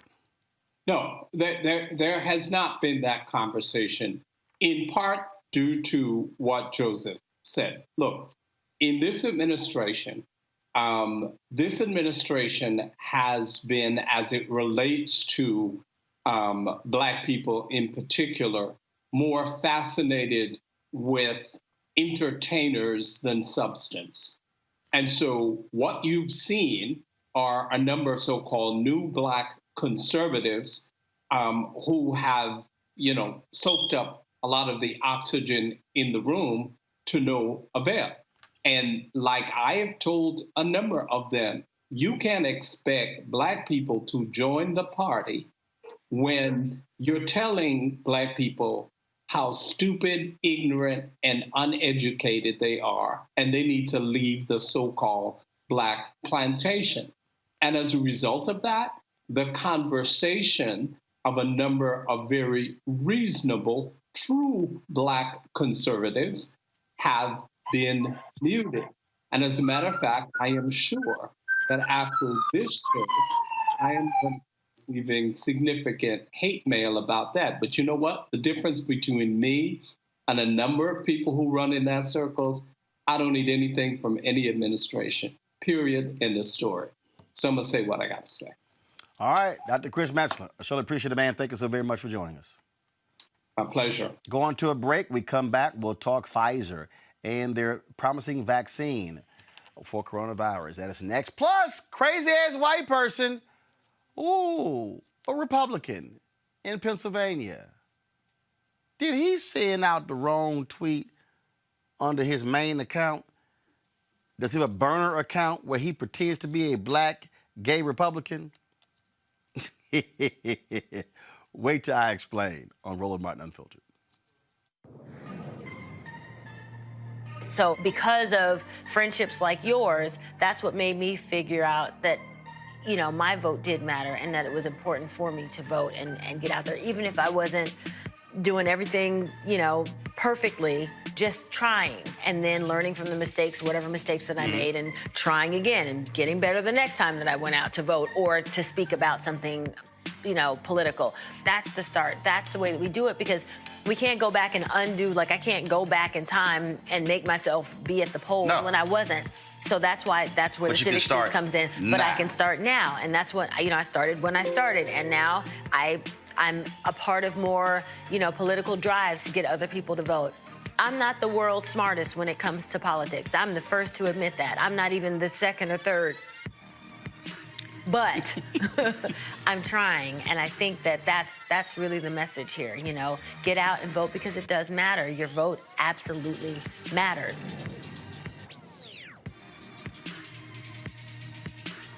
(1982), a 12-year-old is accused of stealing and dragged out of store, told he looked suspicious because his hands are in his pockets. I'm Raphael Warnock, and that boy was me. Back then, I didn't understand how much the system works against those without power and money, that the rules were different for some of us. Too often, that's still true today, especially in Washington. I approve this message because it's time for that to change. I'm John Ossoff, and too many are struggling to afford prescriptions. One change in the law would make a huge difference. See, Medicare is America's biggest buyer of prescriptions, but the drug companies bought off Congress, and they made it illegal for Medicare to negotiate lower prices. It's straight up corruption. Fighting corruption is my job. I approve this message because I'm not taking donations from corporate PACs, and I won't let the drug companies rip us off anymore. The numbers prove it. Millennials are the largest group in America. They're now larger than baby boomers. And if you don't use your power, they will run you over. Completely. And I think that's why what we're seeing so much, especially when you look at, who's controlling the country and how the country is being controlled, it is because, the powers that be and those that know how the system works are taking advantage of the system for their own interests. So part of it when it comes to this millennial generation is education. You got to understand why it's so important, understand what's really at stake. So the things that you're seeing, that they may be seeing right now that make you angry, here's how you can affect change. And what I love is that what you're seeing, what's coming out of Parkland, is these younger group, of millennials becoming much more politically savvy, much more politically activated and organized. Right. Organization is key. It's like, an ant by itself can't do anything, but ants working together, can do things well beyond their own capacity. And I think the same thing goes for this younger generation to become united and activized on what's happening. And what I love what you're seeing right now is that when you look at a Taylor Swift, right, or you look at a Rihanna, or you look at those like a Kerry Washington, this generation, which gets so much inspiration from entertainment, this generation is influenced. I mean, every generation has their influence. Yep. But I would argue, by and large, when you talk about Harry Belafonte, or you talk about, how it was, in the 60s, 70s, and even 80s, there was, you had the entertainers, you had the church, you had the activists. In our day and time, the church is somewhat losing its influence. Entertainment influence is growing. The activists are losing their influence. So where do most, this younger generation go? They go to entertainment. And so the influencers' entertainment can actually move the needle. And when you see people become active, I love how this younger group of people are saying, wait a minute, we don't like what just happened with Kavanaugh. We're going to do something about it. We don't like the fact that there's no gun control. We're going to do something about it. And I do think that as tragic as these events are, they are becoming more galvanizing to get this younger group of voters, which is so influential, to get out and do what we know they can do, which is to help move the needle in a massive way.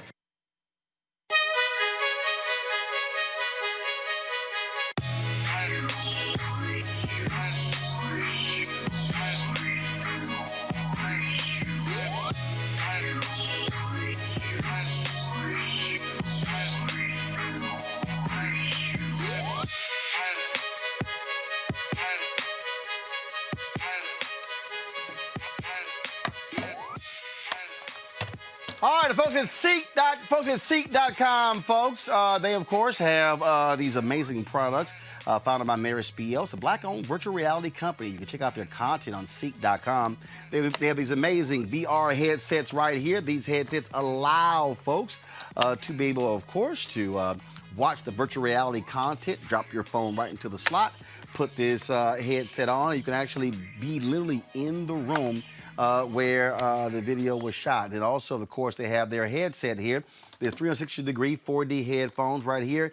Tremendous sound, bass sound, goes all the way around.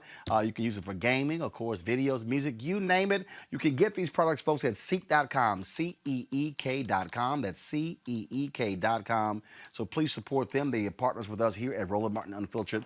And we certainly thank them for being partners on this show. All right, folks, as of today, there are 10.3 million cases of coronavirus in the United States. 240,000 people have died. We told you yesterday about the death of Bishop Harry Jackson Jr. He, of course, he had battled cancer, but he actually died of COVID, diagnosed a couple days ago. I actually got an email from there was a Republican who said, that was another evangelical who sent an email out to his followers, and someone forwarded me that particular email. And I want to read this for you in a second once it pulls up on my iPad here. And give me 1 second, folks. Here we go. And so this was the email that they sent. Anthony, go to my iPad. It said, greetings in the mighty name of Jesus. This is Christian International. Go to iPad, please. You may have heard by now that Bishop Heyman was hospitalized due to COVID-19. He has had steady, come on, go to iPad, please. Thank you.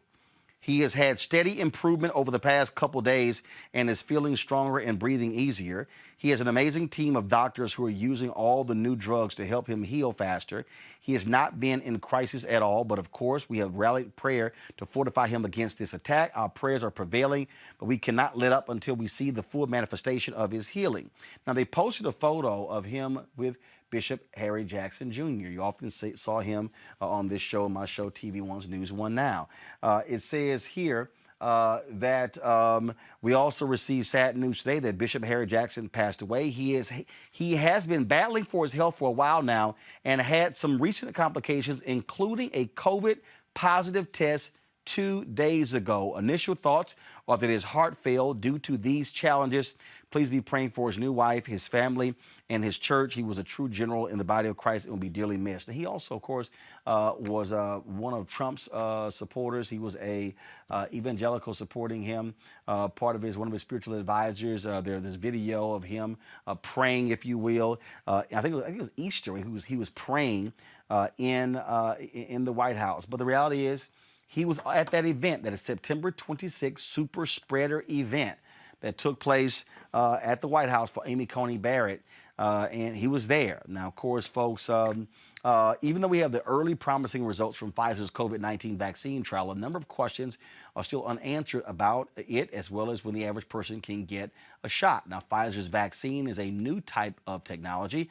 Joining us now is infectious disease specialist, Dr. Alexia Gaffney. Doc, glad to have you back on Roland Martin Unfiltered. Tell us what you know about this particular vaccine. Pfizer announced 90% effective rate. They think they'll be able to have a massive number of dosages in 2021. Just your thoughts on it thus far. So the vaccine is an mRNA vaccine, which is not how we typically produce vaccines. So what this vaccine does when a patient is injected with this mRNA, it is basically the blueprint that the body needs to make a particular protein. So our body's cells will make what is equivalent to the spike protein that is on the surface of the coronavirus.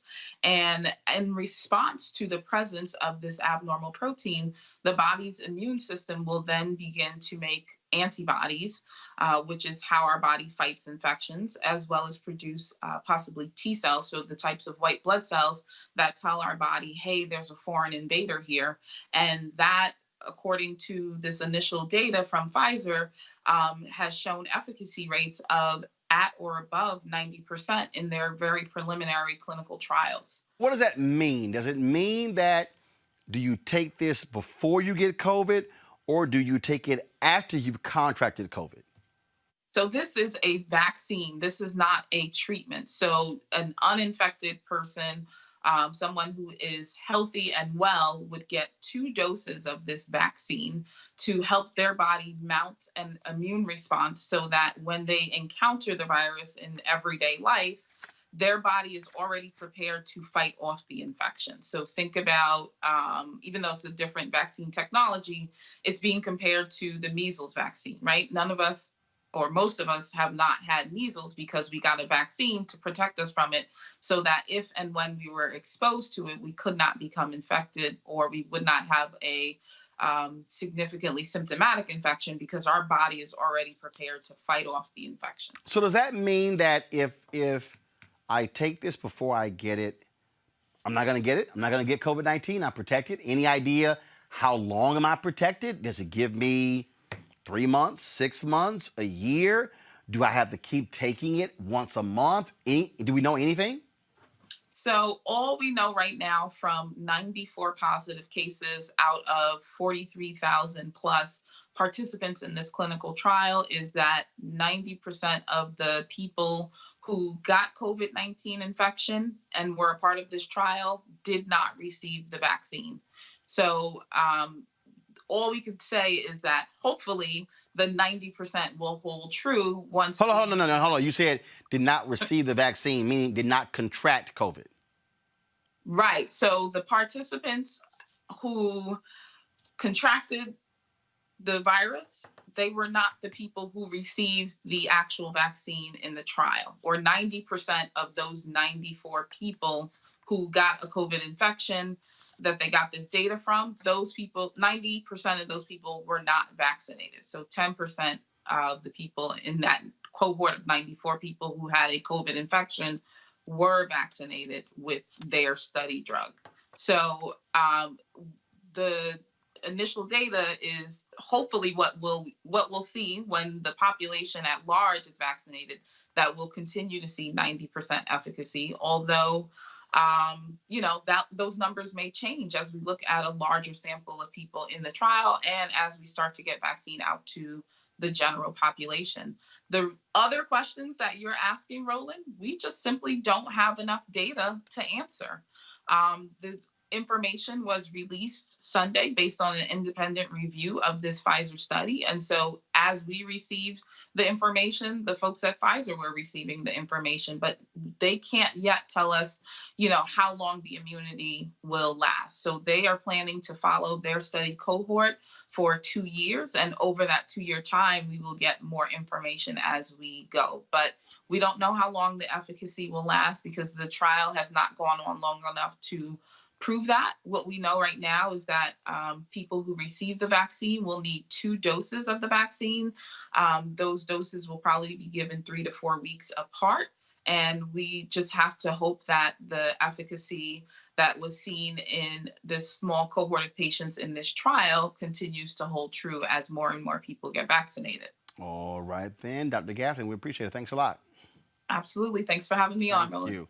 Thank you. Joseph, I got a kick out of the fact that you had Donald Trump Jr. who was complaining, so now y'all released this information. Geraldo said that if this was released 2 weeks ago, it would have guaranteed Trump's victory. And in fact, Mike Pence released a statement saying, yeah, this was because of our operation. Then Pfizer came back and said, no, actually, this didn't happen because of your operation, whatever they call it, because we weren't even participating in your. I mean, it was sort of like the Trump administration was taking credit for something they had nothing to do with. Well, look, it was a 2-part thing, right? So it's like they weren't necessarily a part of Warp Speed, but then the contract that they were actually given, that had the funds allocated for, came out of Warp Speed. Look, it's a mixed bag. I think, again, to the point that's been beaten home today, is that obviously when it comes to the Trump administration, it's very difficult to know what to take seriously and what not to take seriously. I think to our point, I mean, one of the things that I would like to know more about this Pfizer case, obviously early on your show this year, you had the presidents of Xavier and Dillard come on talking about the fact that we had African-Americans who were underrepresented in some of these studies. And so, again, what is the efficacy as it relates to people of color? What are the issues that we're going to be dealing with as it pertains to, is this going to be approved for Black people to take? Is this going to be approved for women to take? Obviously, there are certain drugs, blood pressure medications and the like, that they have certain restrictions because there weren't enough people in these cohorts. Or those are the types of things that hopefully we can get to come out of this and get out of such of a Trump-centric approach to a global health crisis that's impacted too many lives. Well, and look, what we're dealing with, Julian, here is the reality that, we are used to them lying, taking credit for things that they had nothing to do with. But bottom line is we kind of got a reason not to trust them because they kind of been lying a lot. I mean, everybody has bleach in their kitchen. So, I mean, if we believe them, everybody would have shot up bleach. So, just saying. But, Roland, the thing that the doctor pointed out, 94 cases is a very small number of cases with COVID. We really need to see a lot more information. And then there's the issue of distribution. From what I understand, this vaccination will have to be kept somewhere way below freezing. I forgot how many degrees. It's way below freezing. And most places do not have the capacity for that level of coldness. So are we going to have to develop refrigerated trucks or something, very refrigerated trucks, to get this out? Dr. Fauci was on CNN today, and he basically said he'd expect the vaccinations to get out really until April, except for extreme cases or people who are at special risk. So this is good news for Pfizer. It's good news for us, for America. Joseph has raised a very good point about efficacy for Black folks. And Fauci today talked about older people as well. But we don't know whether this is going to be good for older people. So there are a lot of questions to be asked. And I think, frankly, the least important thing, we have to get into the mindset, Roland, of keeping that man out of our mouths and keeping him, basically, Mr. 45, it's over.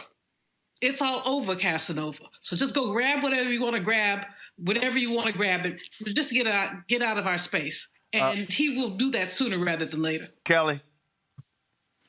I agree with Dr. Malveaux on that one. He just needs to go. Again, this is not surprising that the Trump administration would try to piggyback off of work that they had no participation in, did not even try to front that they had any role in making it a success whatsoever. They're doing it with this. They did it with the HBCU bill. They've done it pretty much their entire administration with everything that, they claim is a win. So it is what it is in that regard. But when it comes to this vaccine specifically, I am happy that it exists. But I echo the sentiments of the other panelists here in that the logistics in making sure that every American gets it are steep. And I don't know exactly how that's going to work, given that we are in the middle of a pandemic and some of the ways in which things need to be done are limited right now. And we are still at 10 million cases and to almost 250,000 deaths in this country. So we're already behind the ball significantly in getting this vaccine created, let alone distributed. So I'm curious to see how that's going to play out, hopefully in time for it to mitigate some kind of damage. All right, folks, y'all know what time it is. No charcoal grills are allowed. I'm white. I got you, Carl.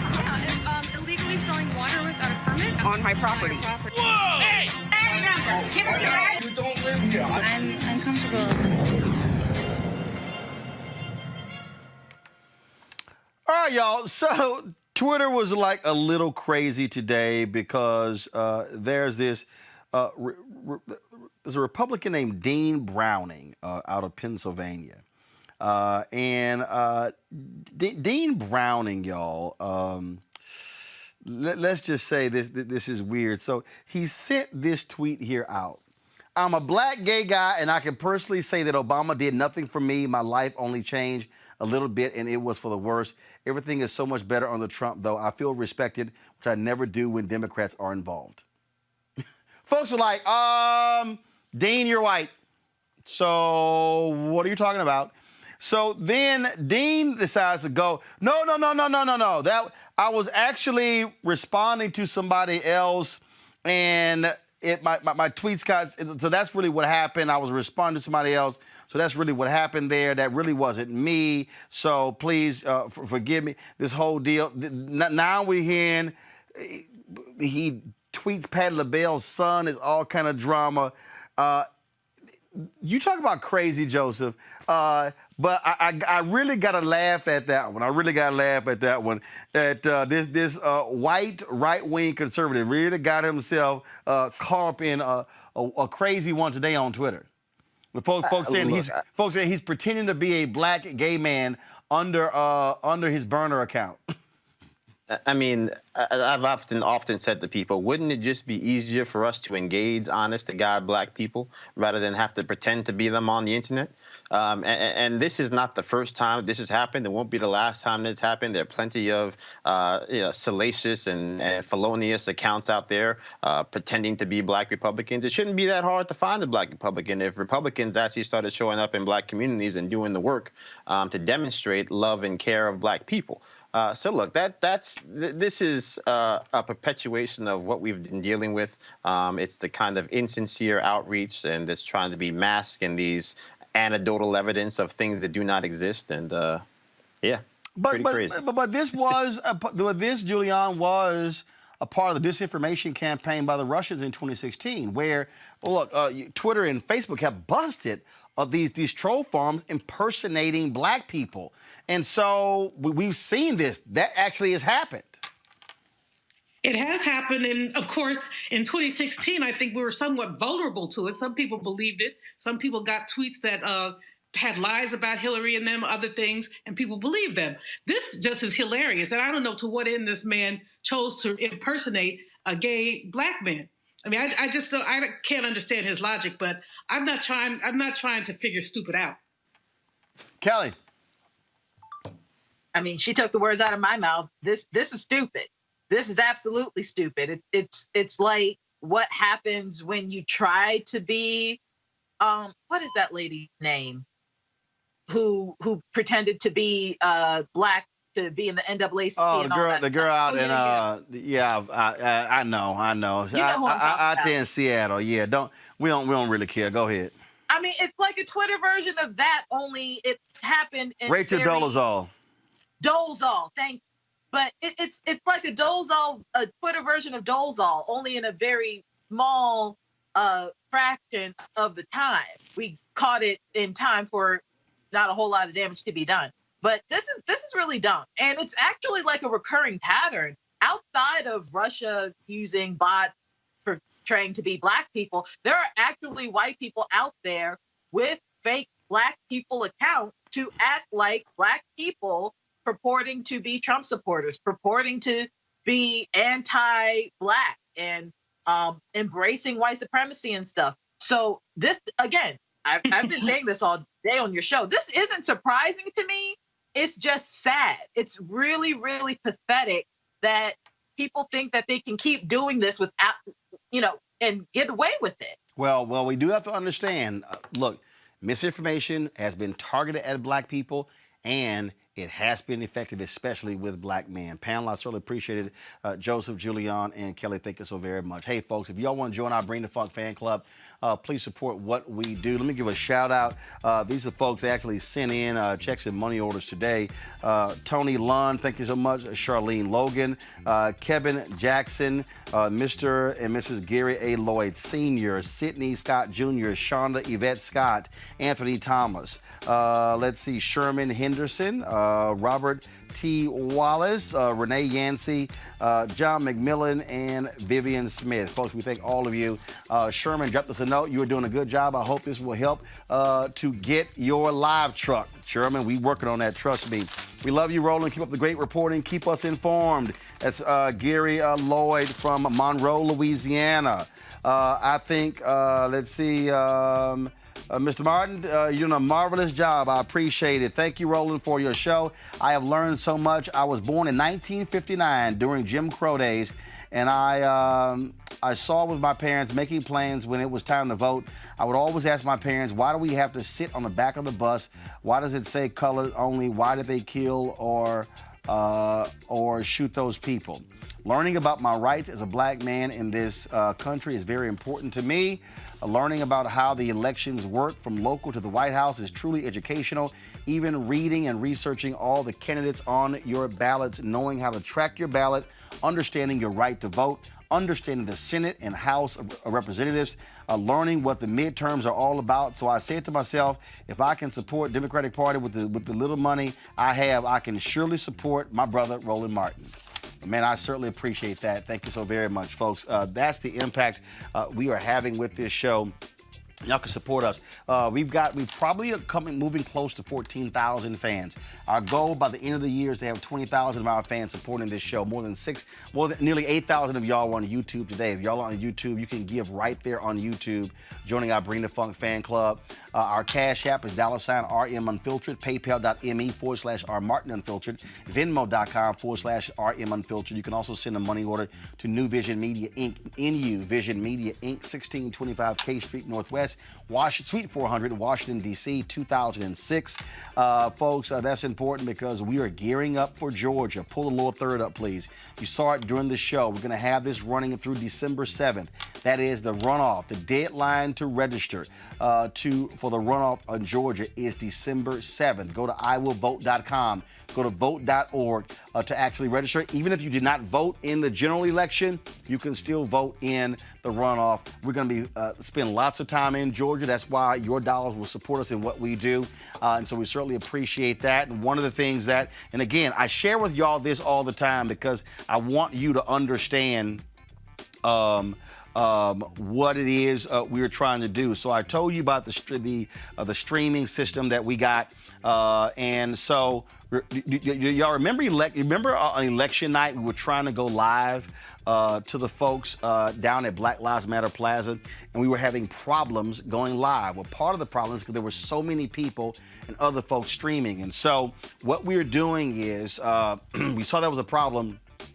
We reached out to the company here. They have a thing called LiveView Extender. Go to my iPad, please. They have a thing called LiveView Extender. You will see that it's mounted on top of trucks. You see that right here on a vehicle, but you can also put it on the tripod where you're broadcasting from, and you see it right here. Well, that's $12,000. We're going to get one of those. So that way, when we're out in rural places in Georgia, if we're actually in congested places in the city and lots of people, we're going to be able to get our signal out to be able to broadcast the show and live stream. Again, that's $12,000. So what we are doing, so when I tell y'all that we are serious about this and what we're doing, how we're building, how we're doing things, that's exactly what we're doing. We're sitting here, in the studio right now. We made lots of improvements here. I think, Anthony, you can even switch. Hold on, let me do this here. You can switch this here so you see, folks. Normally we have it, so go to my iPad so you see. We've got all these monitors right here, folks. That is, of course, the live feed. That's the program feed in the center. We're able to watch other networks when we're actually live on the show. You see all the lighting system we put in. All of these things are happening. That's what your dollars go to support. So please join our fan club right here on Roland Martin Unfiltered. And don't forget, you can also listen to our podcast on the iHeart Radio app. All right, folks, I got to go. I'll see you guys tomorrow on Roland Martin Unfiltered. Don't forget, subscribe to our YouTube channel. We are at 600 and where are we right now? 671,000 subscribers, 4,000 away from 675,000. If you watch our YouTube channel and don't subscribe, go ahead and click the subscribe button and click the bell so you can turn on your notifications. And when we go live, you'll know it. All right, y'all. I'll see y'all tomorrow.